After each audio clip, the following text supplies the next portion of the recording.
함께 오늘 우리에게 주신 하나님 말씀 보겠습니다. 신약 성경 에베소서 2장 19절부터 22절까지 말씀만 보겠습니다. 19절부터 22절까지 말씀 우리 한 절씩 교독해서 읽겠습니다. 그러므로 이제부터 너희는 외인도 아니요 나그네도 아니요 오직 성도들과 동일한 시민이요 하나님의 권속이라. 둘과 선지자들의 터 위에 세우심을 입은 자라. 그리스도 예수께서 친히 모퉁이 돌이 되셨느니라. 그의 안에서 건물마다 서로 연결하여 주 안에서 성전이 되어 가고 너희도 성령 안에서 하나님이 거하실 처소가 되기 위하여 그리스도 예수 안에서 함께 지어져 가느니라. 아멘. 네. 우리 새로 태어난 아기 이름이 요한이죠. 우리 양정 형제님과 꽃비 자매님이 태어나기 전부터 지어놓은 이름이라고 합니다. 근데 원래 한글 이름만 생각했다고 해요. 그래서 한글로 요한이라는 이름만 생각했는데 근데 이제 양정 형제님의 아버님이 한자 이름도 있으면 좋겠다 이렇게 말씀하셨나 봐요. 그래서 양정 형제님이 저에게 숙제를 줬습니다. 요한의 한자 이름을 지어달라 하는 거죠. 근데 제가 한자 실력이 많이 부족합니다. 제 아이들도 나름대로 성경적인 의미를 담아서 잘 지었다라고 생각을 하는데 한자는 자신이 없어요. 한자는 잘 지었다라고 자신 있게 이야기할 수가 없을 것 같아요. 우리 연우, 은우 둘 다 우자가 들어가는데 둘이 우자가 달라요. 한자가 달라요. 왜 그런가? 한자 실력 부족입니다. 그래서 저에게 한자 이름을 지어달라고 할 때 좀 부담스럽긴 했죠. 근데 저에게 그 이름을 부탁한 것이 한자 실력을 믿고 기대해서 부탁한 건 아니겠죠. 아마도 성경적인 의미를 찾아달라 하는 그런 기대와 요구일 겁니다. 그리고 또 요한이의 담임 목사잖아요. 제가 요한이의 목사로서 앞으로 요한이에게 성경을 가르쳐야 될 역할을 맡은 사람이잖아요. 그래서 그 역할을 기대해서 저기 부탁한 것이라고 생각을 하고 부담스럽지만 기도하면서 정해봤습니다. 물론 이제 한자는 네이버 한자 사전의 도움을 받아서 했는데 그래서 정한 이름이 주보에 나와 있는 것입니다. 주보에 제가 실어놨죠. 요한, 깊을 요자에 넓을 한자입니다. 깊을 요자에 넓을 한자. 그래서 깊이와 너비라는 그런 의미죠. 여러분 깊이와 너비 그러면 떠오르는 성경 구절이 혹시 있으신가요? 성경 구절 가운데 이 깊이와 너비와 관련된 성경 구절 혹시 에베소서 3장 18절 19절이 떠오르셨다면 저와 같은 마음인 겁니다. 저도 그 말씀이 떠올랐습니다. 우리 한번 읽어볼까요? 읽겠습니다.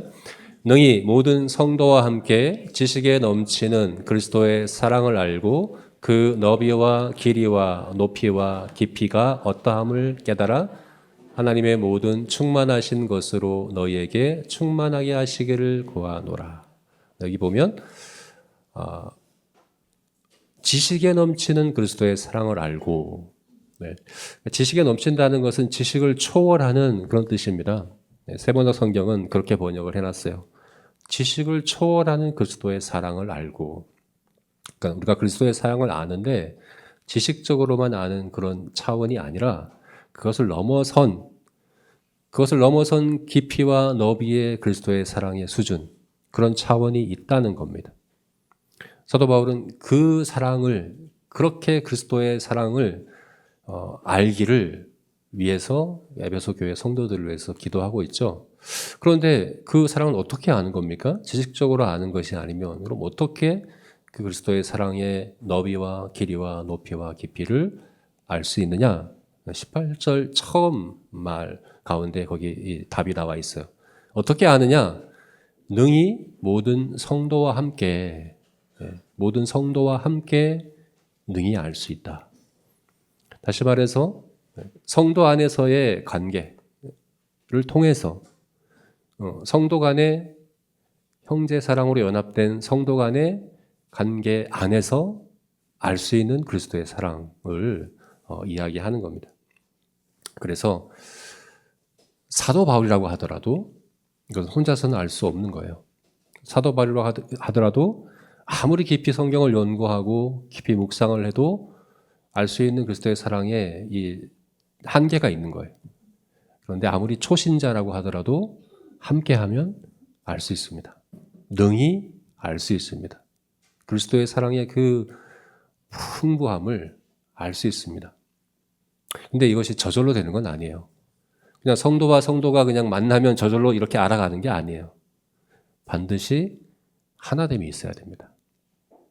연합이 있어야 됩니다. 자, 그래서 오늘 가족사랑 주일이거든요. 우리 총회에서 정한 가족사랑 주일이고 또 어버이 주일이기도 합니다.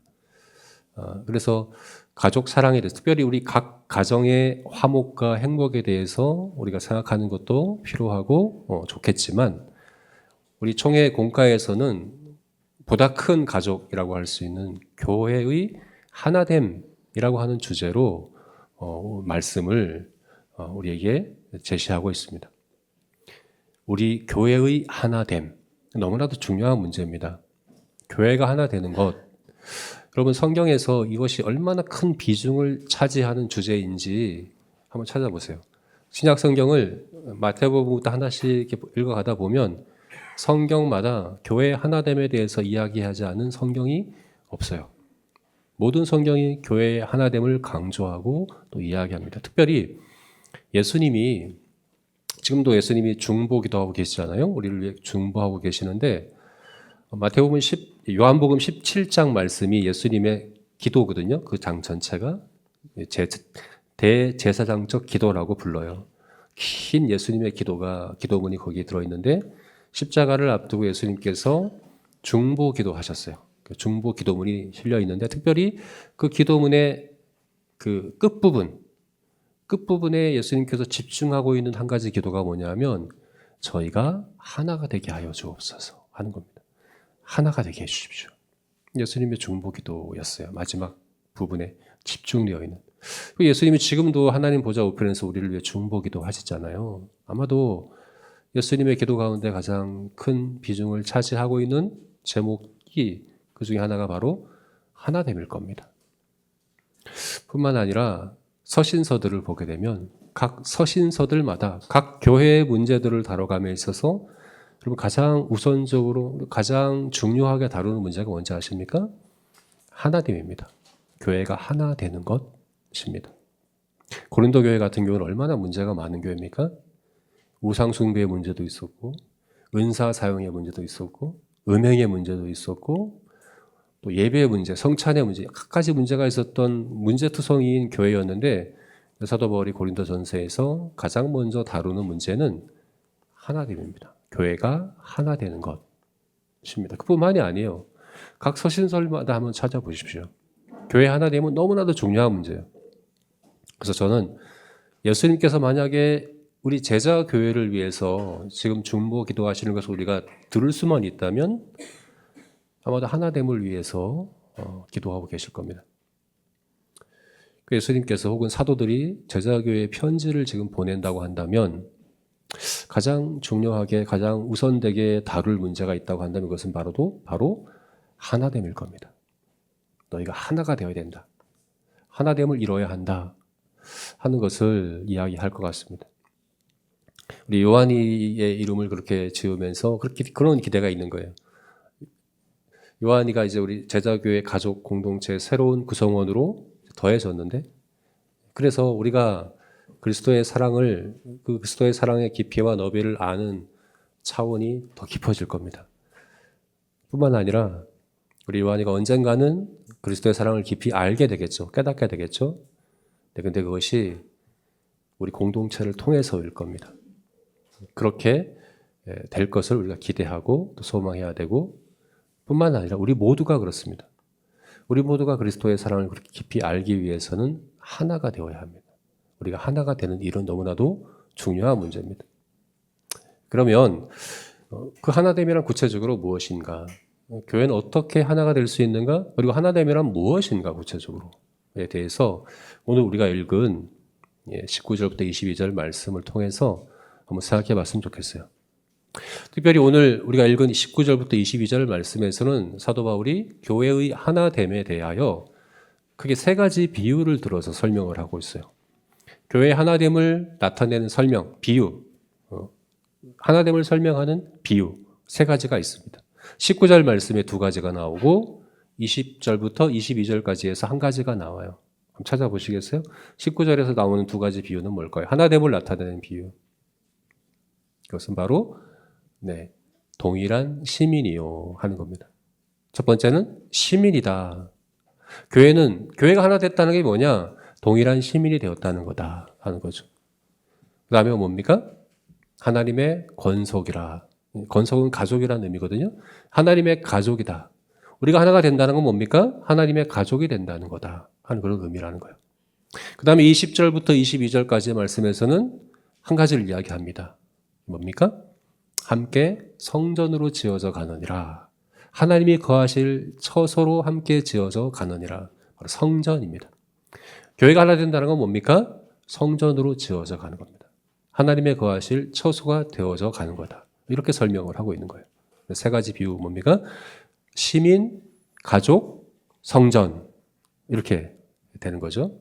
그럼 구체적으로 각각의 의미가 뭔지 한번 생각해 봅시다. 먼저 시민이다 하는 겁니다. 교회가 하나가 되는 건 뭡니까? 동일한 시민이 되는 것입니다. 19절 말씀을 다시 한번 읽어볼까요? 같이 읽겠습니다. 그러므로 이제부터 너희는 외인도 아니요 나그네도 아니요 오직 성도들과 동일한 시민이요 하나님의 건석이요. 이제부터 너희는 동일한 시민이다. 그럼 그전에는 뭐였는데요? 그전에는 외인이고 나그네였다 얘기하죠. 그죠? 그전에는 외인이요 나그네였었습니다. 근데 우리가 교회가 하나가 될 때 서로가 서로를 외인이요 나그네가 아니라 동일한 시민으로 대하게 됩니다. 이게 교회가 하나가 되는 것입니다. 이게 무슨 의미일까요? 서로가 우리 옆에 있는 분들을 외인이요, 외인이라는 건 외국인이라는 얘기예요. 외국인이고 나그네고 이렇게 대하는 게 아니라 동일한 시민으로 대한다는 게 무슨 의미일까? 이 원래 시민 혹은 시민권이라고 하는 이 개념 자체가 로마 공화정에서 시작이 되었대요. 로마 시대. 이 에베소서가 로마 시대에 쓰여졌잖아요. 그리고 사도 바울은 로마 시민이었습니다. 그리고 그 에베소 교회 성도들 중에 로마 시민도 있었을 것이고 로마 시민이 아닌 사람들이 뭐였냐 할 때 여기 나오는 나그네입니다. 이 나그네라는 것은 여행자를 얘기하는 게 아니에요. 헬라어로 파로이코이라고 하는 단어인데 사회 신분이에요. 당시에 존재하던 사회 신분이에요. 어떤 신분이냐? 시민권이 없는 사람들이에요. 시민권이 없지만 그 사회에 속해서 살아간 시민권이 없다면 어떻습니까? 많은 것들이 제약이 있겠죠. 로마의 제국에서 로마 사회에서 제공하는 혜택들을 다 누리지 못하는 거예요. 다 제한이 있어요. 그렇지만 의무는 다 해야 돼요. 국방의 의무, 조세의 의무 이런 것들은 다 해야 하는 거예요. 그래서 시민이냐 아니냐는 굉장히 중요한 문제예요. 나그네냐 시민이냐 굉장히 큰 차이가 있는 거예요. 그래서 이 사도 바울이 너희가 외인도 아니고 나그네도 아니고 시민이다 라고 얘기했을 때 그 의미가 아마 우리가 느끼는 것보다 훨씬 와닿았을 것 같습니다. 우리도 사실 외국인이냐 혹은 시민이냐 이 차이를 경험할 수 있어요. 뭐 여행을 가면 그렇죠. 해외여행을 한번 가면 어떻습니까? 해외여행을 가면 우리 외국인이 됩니다. 해외여행을 갈 때는 반드시 여권을 챙겨가야 됩니다. 여권을 준비해야 됩니다. 그리고 비자를 받아야 됩니다. 무비자로 입국하는 나라도 많지만 그렇다고 해서 심사가 없는 건 아니에요. 무비자로 입국해도 입국 심사는 반드시 받아야 합니다. 심사를 통과해야 허가 받아야 입국할 수 있어요. 이게 외국인이 그래요. 뿐만 아니라 체류할 수 있는 기간도 제한이 있어요. 그리고 체류하는 동안에 누릴 수 있는 것도 다 제약이 있어요. 그죠? 다 누릴 수 없어요. 차별이 있어요. 외국인과 시민의 차이는 차별이 있어요. 우리나라에 오는 외국인도 마찬가지입니다. 그런 차이가 있고 제약이 있고 차별이 있는 겁니다. 그래서 교회가 하나 된다는 게 서로가 서로를 이렇게 외국인과 나그네로 대하는 것이 아니라 시민권자로 대한다는, 그러니까 아무래도 외국인과 나그네로 살아간다는 건 불편함이 있고 또 불이익이 있잖아요. 그런 것들이 다 제거된 그런 상태로 우리가 서로를 대하고 그렇게 하나를 이루어가는 것이구나 이렇게 생각할 수 있어요. 그런데 그게 아닙니다. 오늘 본문에서 이야기하고 있는 동일한 시민이 되었다 하는 얘기는 그런 의미가 아닙니다. 우리가 오늘 읽진 않았지만 14절 말씀 우리 함께 볼까요? 14절 우리 같이 한번 읽어봅시다. 그는 우리의 하평이신지라 둘로 하나를 만드사 원수된 것 곧 중간에 막힌 담을 자기 육체로 하시고, 외국인과 나그네였다가 동일한 시민이 되었다는 건 바로 이런 의미입니다.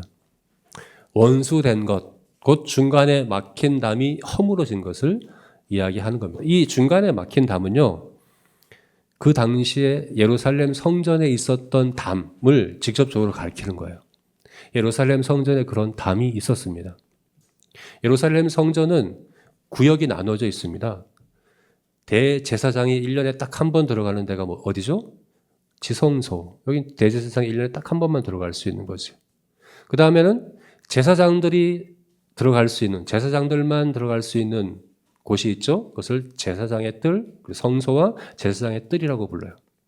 그리고 그 다음은 이스라엘의 남자들까지만 들어갈 수 있는 또 곳이 있어요. 그것을 이스라엘의 뜰이라고 불렀습니다.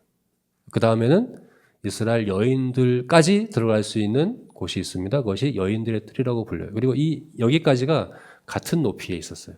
같은 높이에 이렇게 공간만 나뉘어져 있었고, 그리고 여인들의 뜰을 지나면 14개의 계단이 이어집니다. 내려가는 14개의 계단이 있고 14개의 계단 끝에 커다란 담이 세워져 있었어요. 높이가 1.5m 되는 담이 세워져 있었어요. 이 담 바깥을 이방인의 뜰이라고 불렀습니다. 이 담에는 헬라어와 라틴어로 경고문이 써 있었습니다. 어떤 이방인도 이 담을 넘어서 경내에 들어오면 사형에 처해진다. 그리고 그 책임은 본인이 진다. 이게 이제 고고학자들이 발굴한 그 벽돌에 새겨져 있는 거 지금도 발견되고 있다고 합니다. 그 벽에 그렇게 써 있어요. 들어오면 죽는다. 이방인의 뜰을 막는 이 담. 이게 중간에 막힌 담인 겁니다. 이게 들어오면 죽는다는 게 그냥 말로만 하는 경고가 아니었습니다. 사도행전 21장을 보게 되면 예루살렘에 아주 큰 폭동이 일어납니다. 유대인들이 폭동을 일으켜요. 어떤 폭동이냐? 사도 바울을 죽이려는 폭동이었어요. 당장에 죽이려고 했던 폭동이 일어나는데 사도 바울을 왜 죽이려고 했습니까? 바로 이 이유 때문입니다. 사도 바울이 이방인을 데리고 성전에 들어갔다 하는 오해를 한 거예요. 실제로는 그러지 않았는데 이방인을 데리고, 특히 에베소에서 온 사람이거든요. 에베소에서 데려온 이방인을 데리고 예루살렘 성전에 들어갔다. 이방인이 성전 내에 들어갔다. 그리고 이것을 사도 바울이 주도했다. 그걸 이제 그렇게 오해하자 유대인들이 다 폭동을 일으킵니다. 당장에 죽여버리려고 하는 그런 일을 벌인 것을 볼 수, 그 다음을 얘기하는 거예요. 그 막힌 담. 이건 단순히 우리가 외인이었다가 시민이 된다는 건 단순한 어떤 그냥 불편함, 불이익이 해소되고 하는 그런 차원이 아니에요. 서로가 서로를, 유대인이 이방인들을 어떻게 대합니까? 배척하고 혐오하고, 그죠? 여기 원수된 것이라고 그랬잖아요. 적개심을 갖고 대하고 하는 그런 마음이에요. 그 마음의 담이 이 담이 그것을 상징하는 담이라고 볼 수 있는 거예요. 그런데 여러분, 교회는 어떤 곳입니까? 그런 이방인과 유대인이 화목하게 되는 곳이, 함께 동일한 천국 시민이 되는 곳이 교회라는 겁니다. 이게 교회의 하나됨이라는 겁니다. 여러분, 우리 사회가 지금은 굉장히 갈등과 분열이 심하잖아요. 정치 성향이 다르고 또 세대가 다르고 성별이 다르고 지역이 다르고 각각 다른 것이 이제는 다름이 아니라 그냥 공격의 이유가 돼버리죠. 서로 공격하고 적개심을 갖고 혐오하고 하는 그런 이유가 되는 것이 지금 우리가 겪고 있는 그런 상황인데, 이 유대인과 이방인은 그것과는 훨씬 더 큰 차원이에요. 우리가 지금 겪고 있는 그런 서로 간의 갈등과 분열은 비교가 안 되는 차원이에요. 상종도 하지 않으려고 하는, 서로 그죠? 같이 밥도 먹지 않으려고 하는, 그리고 넘어오면 죽이려고 하는 그런 그 차이예요. 근데 그것이 극복되는 것이 교회라는 겁니다. 이게 어떻게 극복될까요? 오늘 본문 말씀 보게 되면 우리가 읽지는 않았지만, 우리 15절 말씀 함께 볼까요? 15절 말씀 같이 읽어보겠습니다. 법조문으로 된 계명의 율법을 폐하셨으니 이는 이 둘로 자기 안에서 한 세 사람을 지어 화평하게 하시고. 어떻게 이 담이 허물어졌을까? 예수님이 법조문으로 된 계명의 율법을 폐하심으로 그렇게 하셨다. 이게 무슨 의미일까요? 법조문으로 된 계명의 율법을 폐하심으로 이 담이 허물어졌다. 이게 무슨 의미일까요? 사실 유대인들이 이방인들을 왜 그렇게 배척했습니까? 왜 그렇게 싫어했습니까? 왜 그렇게 미워했습니까? 선민의식 때문에 그래요. 우리는 하나님의 택하신 백성이다.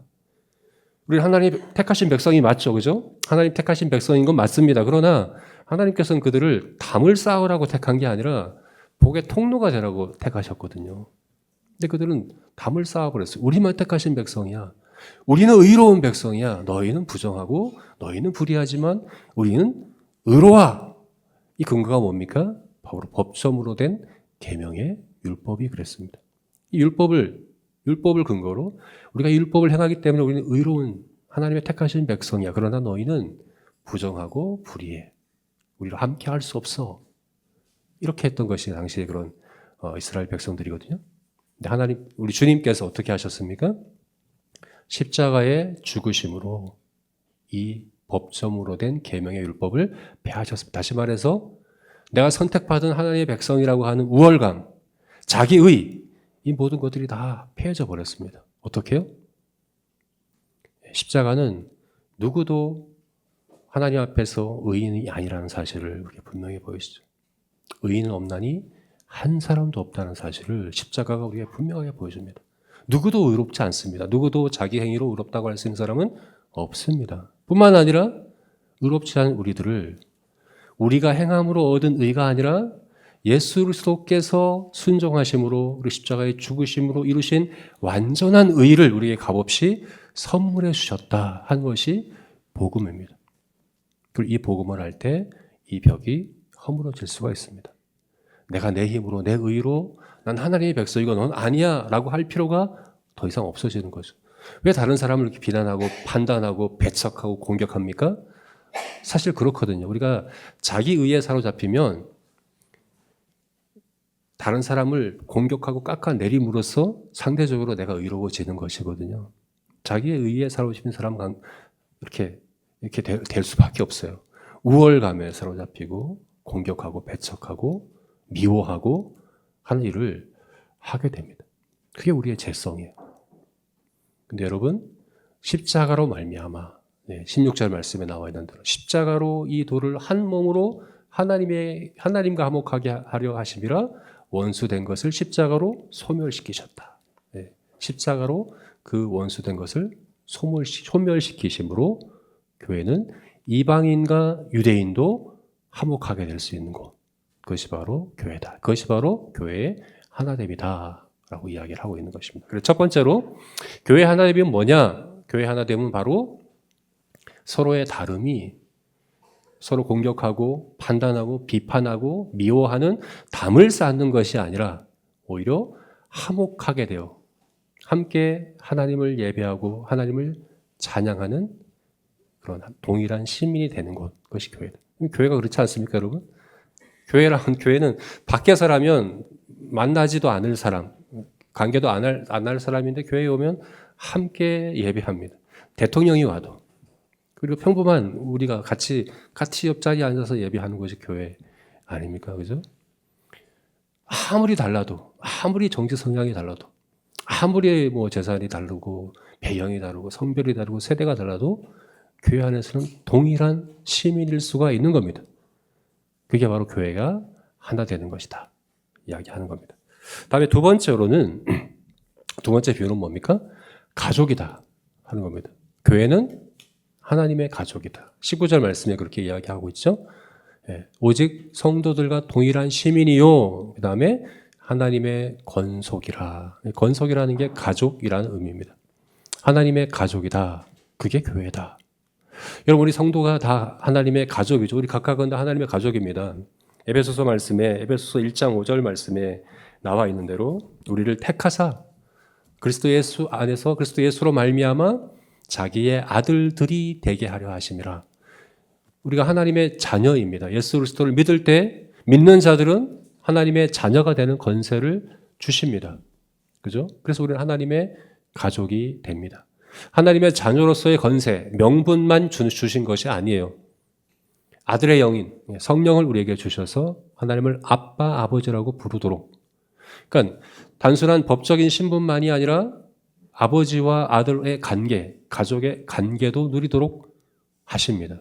그래서 우리는 각자가 다 하나님의 가족입니다. 그런데 우리 각자가 다 하나님과의 관계에서 하나님의 가족이 되면 서로는 또 어떻습니까?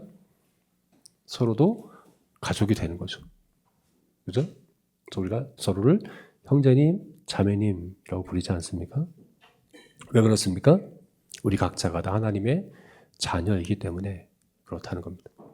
교회는 하나입니다. 특별히 가족으로서 하나입니다. 이건 앞에서 얘기했던 시민으로서 하나인 것과는 좀 다른 차원이죠. 시민으로서의 하나는 법적인 차원이잖아요. 그런데 가족으로서의 하나는 인간관계 중에서 가장 가까운 관계가 가족입니다. 그죠? 인간관계에서 더 이상 가까워질 수 없는 관계가 가족이지 않습니까? 그런데 교회가 바로 그런 관계라는 것입니다. 인격적인 관계에 있어서 가장 가까운 관계가 되는 그런 하나됨이 바로 교회다라고 이야기하는 겁니다. 근데 이것은 어떻게 이루어질 수 있습니까? 여기서 하나님의 가족이다, 하나님의 권속이다 라고 말씀한 것에 우리가 주목을 해야 됩니다.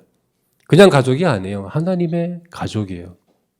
우리가 서로 하나됨을 이루는 것은 우리가 서로 개인적으로 친해지고 정이 들고 서로를 좋아하고 이렇게 해서 하나가 되는 것 아니에요. 이렇게 해서 가족이 되는 것 아니에요.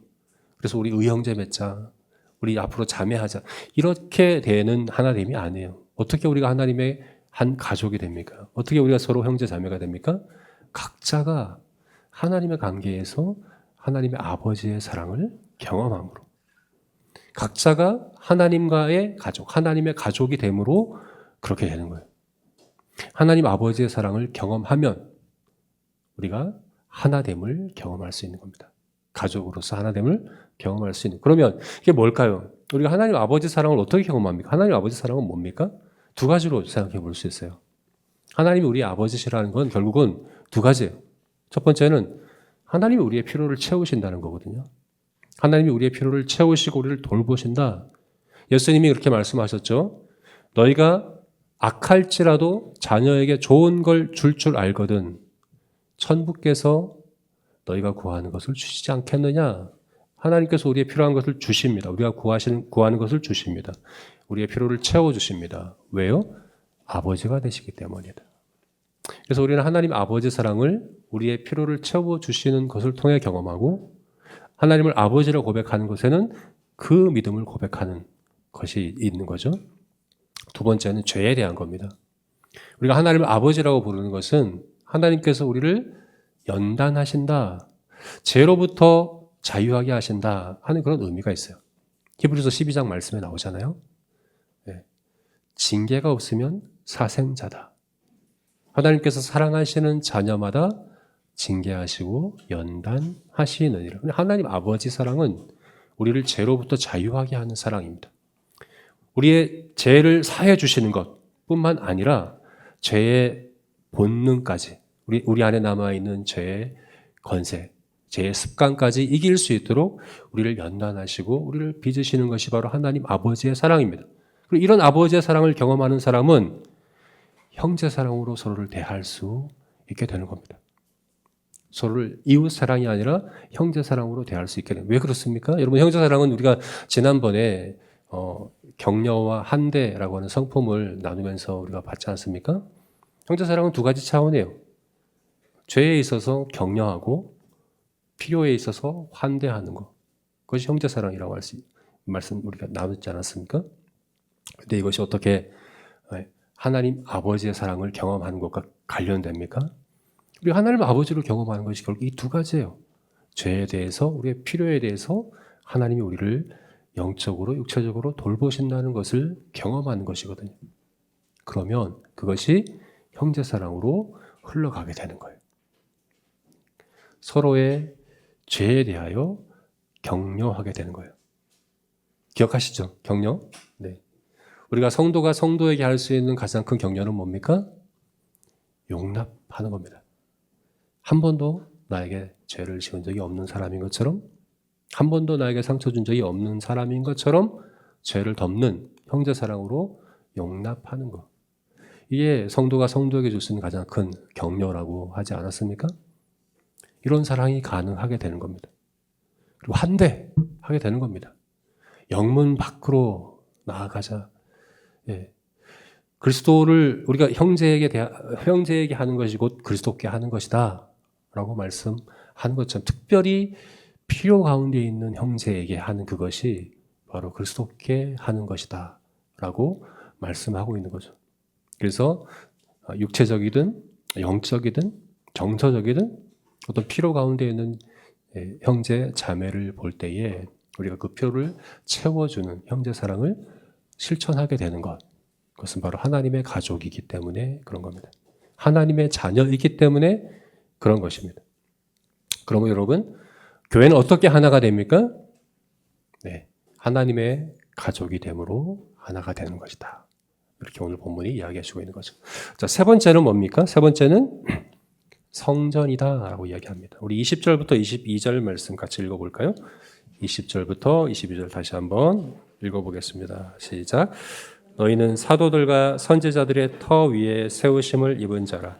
그리스도 예수께서 친히 모퉁이 돌이 되셨느니라.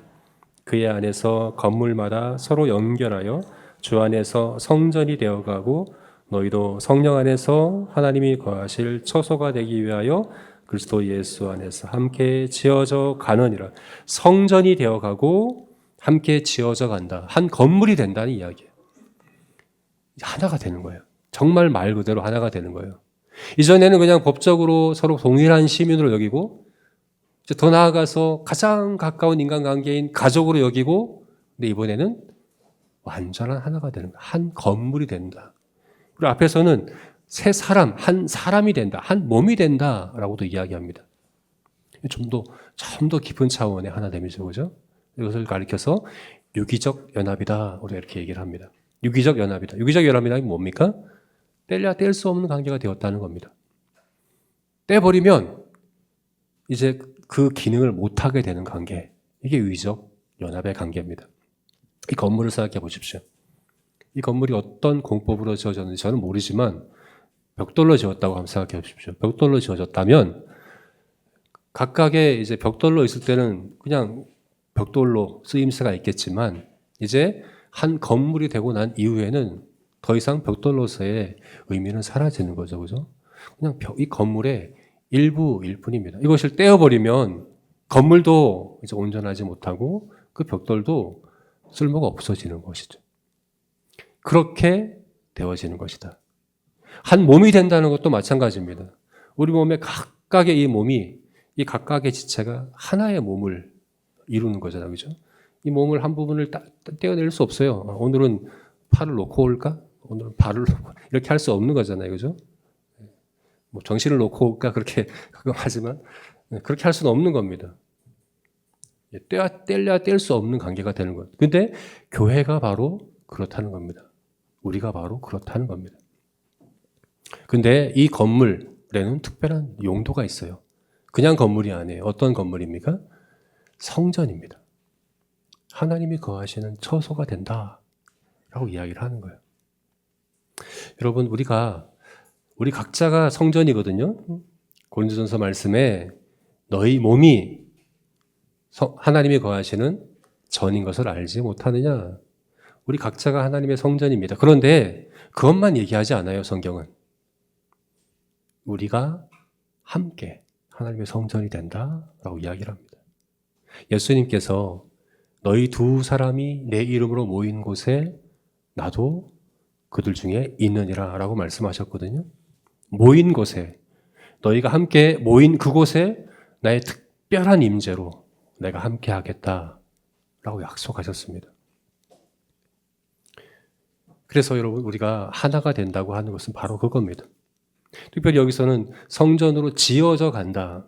지금도 지어지고 있다는 것이거든요. 아직 완성되지 않았습니다. 완성을 향해 가고 있다는 얘기입니다. 완성을 향해 우리가 점점 더 지어져 가는, 점점 더 온전한 성전이 되어져 가는 중이라고 이야기를 하는 겁니다. 그래서 여러분, 우리가 하나가 되면 될수록 우리가 기대할 수 있는 건 뭡니까? 하나님의 더 특별한 임재입니다. 하나님이 더 우리와 함께 하시는 것입니다. 그것이 천국에서 완성될 거거든요. 천국은 성전이거든요. 요한계시록을 보게 되면 천국은 성전이에요. 새 예루살렘은 지성소예요. 그리고 이 역사의 종말은 결국 온 세상이 성전되는 거예요. 물이 바다를 덮은 것 같이 여호와의 영광을 인정하는 것이 온 세상에 가득하게 될 것이 역사의 종말이면 우리가 하나가 되어 가는 건 뭡니까? 바로 그걸 이뤄가는 겁니다. 우리가 하나가 되면 될수록 더 깊은 차원의 하나님의 임재를 우리가 경험하게 될 겁니다. 그걸 우리에게 약속해주고 있는 겁니다. 그래서 여러분, 정리하자면 어떻습니까? 교회 하나 되면 뭡니까?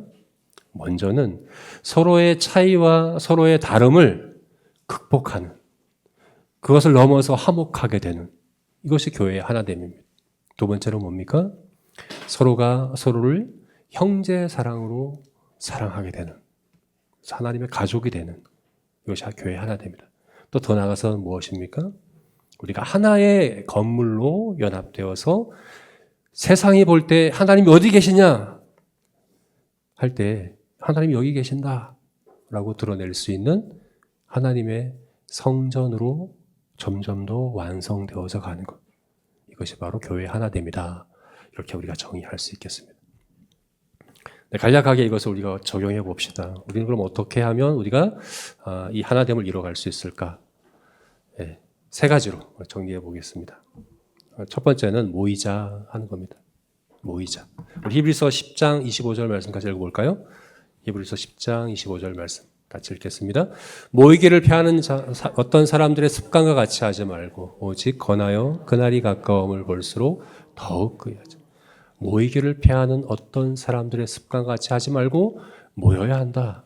모이자. 그날이 가까울수록 더욱더 우리가 모이자. 여러분, 우리가 성전 되는 것은 결국 모여야 합니다. 예수님께서 내 이름으로 너희 두 사람이 모일 때에 특별히 거기서 함께 하시겠다라고 말씀하시고 있거든요. 우리가 동일한 시민이 되는 것도 마찬가지고 가족이 되는 것도 마찬가지지만 특별히 성전 되는 것에 있어서 우리는 모여야만 합니다. 공적 모임에 우리가 모이기를 힘써야 합니다. 우리가 모이지 않는 것은 그냥 개인적인 문제가 아니에요. 내가 모임에 빠지면 그냥 나에게만 영향이 끼치는 게 아니에요. 우리 몸 전체에 영향이 끼쳐지는 겁니다. 그렇지 않습니까? 여러분, 우리가 한 몸이라면, 한 성전이라면 우리가 교회에 올 때 오늘은 내 발을 두고 와야지, 오늘은 내 손을 이렇게 할 수 없잖아요. 만약 발을 두고 온다면 온전하지 못한 몸으로 와 있는 거잖아요. 건물이 하나의 건물이라고 한다면 이 건물 중에 일부를 떼어버리면 온전하지 못한 성전이 되는 거예요. 그래서 우리가 공예배에 빠지면 나만 영향이 가는 게 아니라 몸 전체에 영향이 가는 겁니다, 여러분. 얼마 전에 이제 금요 기도회에 20명이 참석을 하셨어요. 네. 그래서 기분이 좋죠. 근데 그냥 많이 참석해서 기분이 좋고 힘이 나는 차원이 아니더라고요. 하나님의 특별한 임재가 있더라고요. 주일 예배도 마찬가지입니다. 내가 이 자리에 함께 하는 것이 우리가 하나됨을 이뤄가는 것에서 내가 뭐 특별히 다른 뭐 어떤 것들을 해야 된다. 물론 해야 되겠지만 그것보다 더 우선되고 중요한 게 뭡니까? 이 자리에 오는 겁니다. 이 자리에 참석하는 겁니다. 그게 하나됨을 이뤄가는 겁니다. 그거 중요한 역할입니다. 몸이기 때문에 그래요. 건물이기 때문에 그래요. 그러면 여러분 공예배에 그날이 가까울수록 더욱더 힘써 참여하는 것, 그것이 바로 우리가 하나됨을 요구하는 첫 번째 실천해야 될 것이다. 우리가 기억했으면 좋겠고 또 저와 여러분이 그랬으면 좋겠습니다. 두 번째는 허물자 하는 겁니다. 허물자. 뭘 허뭅니까? 담을 허무는 거죠. 중간에 막힌 담을 허무는 거죠. 여러분 우리는 거듭난 성도이고 교회이지만 여전히 죄인입니다. 여전히 여러 가지 피로들과 부족함들이 있는 사람들입니다. 그래서 여러분 교회는 죄가 많은 곳이에요. 교회는 죄가 없는 곳 아니에요. 베드로전서 말씀 볼까요? 같이 읽겠습니다. 시작. 무엇보다 뜨겁게 서로 사랑할지니 사랑은 허다한 죄를 덮느니라. 허다한 죄를 덮는다는 것은 이미 교회에 허다한 죄가 있다는 거예요. 그럼 교회에 죄가 있는 것을 이상하게 여기면 안 돼요. 교회가 뭐 이래? 교회에 왜 이렇게 죄가 많아? 이렇게 생각하시면 안 돼요. 당연한 거예요. 정말 이상하게 생각해야 되는 건 뭡니까? 그 죄를 덮는 사랑이 없는 걸 이상하게 생각을 해야 돼요. 죄는 많은데 그 죄를 허물 담이 세워져 있다면 그건 이상한 거예요, 여러분. 그 죄 때문에 담이 세워진다? 이건 교회가 아닌 거예요. 죄는 많은데 그것이 서로를 미워하고 혐오하고 배척하고 거리감을 두는 이유가 된다? 그건 우리가 정말 이상하게 생각해야 되는 거예요. 교회가 아니구나라고 생각해야 되는 건 바로 그거예요. 근데 여러분 우리가 이 하나됨을 해치는 것은 서로가 갖고 있는 그런 죄와 부족함이라고 생각하면 안 됩니다. 내 안에 세워지는 담입니다. 여러분 혹시라도 다른 지체를 향해서 거리감을 두고 미워하는 마음이 생기고 더 나아가서 적대적으로 대하는 그런 마음이 있다면 점검해 보십시오. 혹시 내 안에 우월감이 있지 않나? 교만함이 있지 않나? 마치 이스라엘 백성들이 이방인을 가졌던 그런 선민의식과 같은 나만 오라, 나만 하나님 백성이야. 그걸 나타내려고 오히려 상대를 깎아내림으로 내가 더 의로워지려고 하는 그런 죄악된 마음이 내 안에 있지 않은가 점검해 봐야 되는 겁니다. 그럼 교회는 어떤 곳입니까? 교회는 어떻게 하나가 됩니까? 예수님께서 자기 육체로 그 담을 허셨던 것처럼 그 복음을 믿는 우리들이 우리 마음 안에 있는 그 담을 허물음으로 우리가 하나가 될 수 있는 것이 교회인 겁니다. 여러분 그러므로 우리가 하나가 되기 위해서 어떻게 해야 됩니까? 담을 허뭅시다. 우리 안에 있는 담을 허뭅시다. 세상에서는 조금만 달라도 그것이 서로를 공격하고 서로를 비난하고 혐오하는 그런 이유가 될 수 있지만 교회는 이방인과 유대인이라고 하는 가장 극복하기 어려운 그런 분열과 갈등조차도 화목하게 될 수 있는 것이 교회여야 하는 것입니다. 그러므로 저와 여러분이 이 시간에 마음에 결단했으면 좋겠습니다. 내 안에 다른 지체를 향한 담이 있다면 허물어 버리고 절대로 그 담을 세우지 않겠노라 결단하는 그런 저와 여러분이 되시기를 주의 이름으로 축원합니다. 세 번째는 돌보자 하는 겁니다. 여러분 형제사랑은 돌보는 겁니다. 서로의 필요를 채워주는 겁니다. 요한일서 말씀 함께 읽어볼까요? 요한일서 4장 1절 말씀 같이 읽겠습니다. 어느 때나 하나님을 본 사람이 없으되 만일 우리가 서로 사랑하면 하나님이 우리 안에 거하시고 그의 사랑이 우리 안에 온전히 이루어지는 하나님의 사랑이 온전히 이루어진대요. 어떻게 해요? 우리가 서로 사랑하면 하나님 우리를 돌보십니다. 또 우리를 죄로부터 자유하게 하시는 아버지 사랑을 베푸십니다. 그런데 그 사랑은 어떻게 온전하여집니까? 우리가 서로를 사랑할 때, 형제 사랑으로 사랑할 때. 여러분 우리 지체들의 필요에 대해서 우리가 관심을 가져야 됩니다. 영적인 필요가 있는지, 정서적인 필요가 있는지, 육체적인, 물질적인 필요가 있는지, 그럴 때에 적극적으로 내가 채워줄 때 하나님의 사랑이 온전하여진다. 그리고 이것이 바로 교회가 하나 되는 것이다 라고 이야기를 하고 있는 것이죠. 그러므로 저와 여러분이 하나 되기 위하여 서로의 필요를 채워주며 서로를 돌보는 그런 저와 여러분이 되시기를 주님의 이름으로 축원합니다. 아멘.